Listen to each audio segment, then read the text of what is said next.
program that we're a part of, but yeah, definitely you should familiarise yourself with the spiders that are local to your area because it could be very important. So how do you figure out which ones are actually the dangerous ones? You know, you see a giant huntsman, you think, I could be about to die when it's the size of your hand, but they're not so bad compared to these ones. Definitely not. And the best thing about huntsmans is they actually eat other spiders too, so they're quite a good spider. So you want huntsmen around the house? Huntsmans, they're great. Huntsmans are awesome, yeah. Definitely, if you can get a spider identification chart, because if you can identify a funnel-web spider, it's really, really important to know, particularly if you've got little ones playing out in the backyard and stuff like that, and everyone can identify a redback spider generally, but it's just good to know the spiders that could potentially be dangerous that live around the house or the bushland that's closest to you.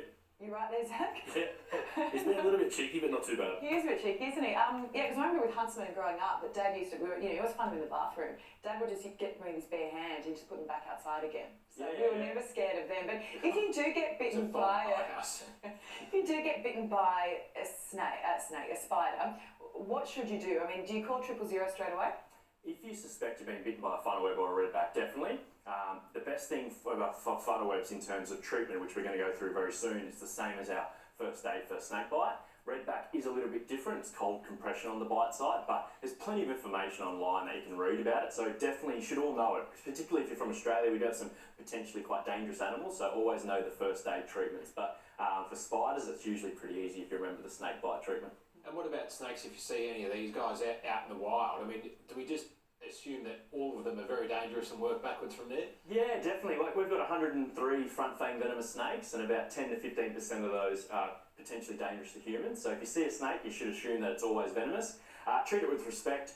Definitely don't try and pick it up or try and kill it. That makes up the majority of snake bites in Australia, those two practices. So don't do that. If you see a snake, stand still, walk in the other direction, and it'll be happy that you did that because they don't really look at you as a food source. They want to eat little frogs or little mice. They don't want to tackle on a big giant human, that's for sure. I had one in my bedroom once when I was growing up, when I was 12, and I remember that incident pretty clearly.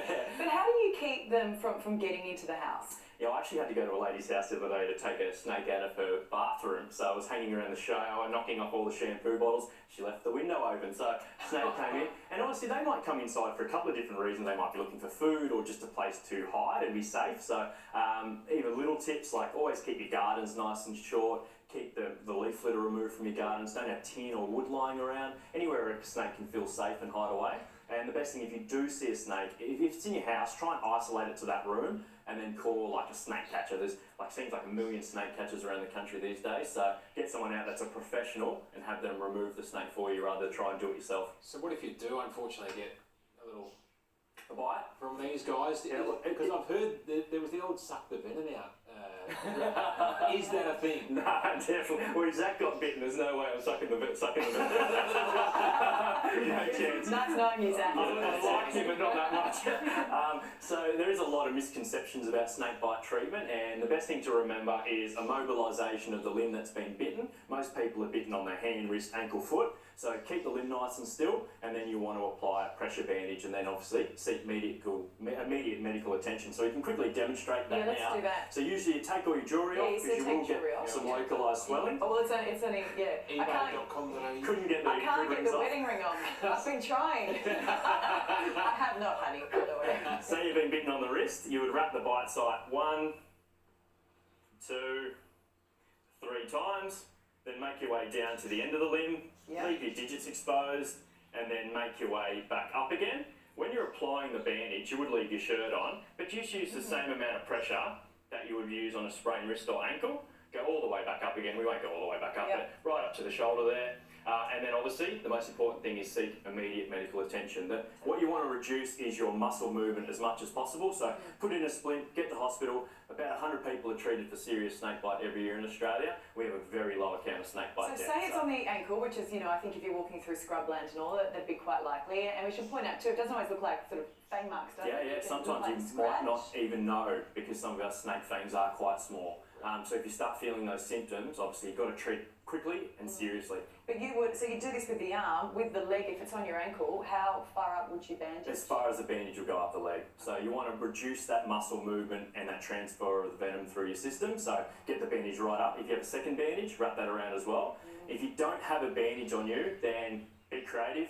Towel, shirt, pants, whatever you have close by to make a bandage. Now if you don't have anything you can use for a bandage, keep the limb as still as possible.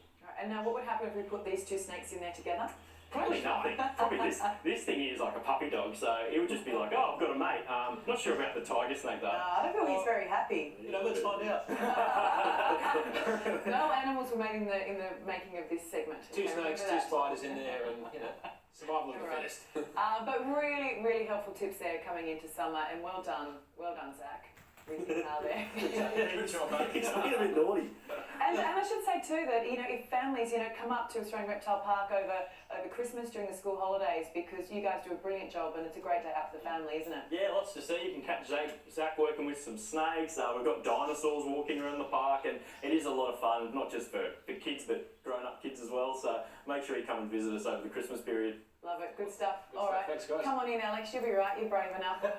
Straight ahead. Is it getting hot in here? We're going to go behind the scenes.